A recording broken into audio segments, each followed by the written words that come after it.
السلام عليكم ورحمة الله وبركاته. شلونكم شباب؟ إن شاء الله زينين.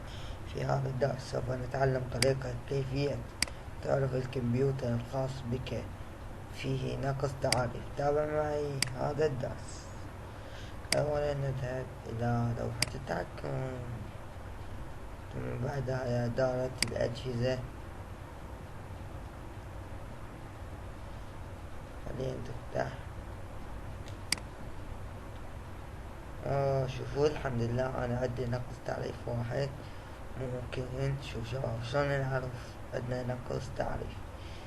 إذا عندك علامة تعجب يعني نقص تعريف، إذا ما عندك عليهن كلهن ما عليهن علامة تعجب إن شاء الله جهازك ما في نقص ولا تعريف.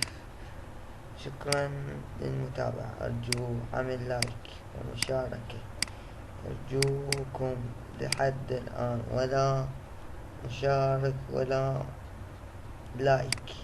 يلا باي.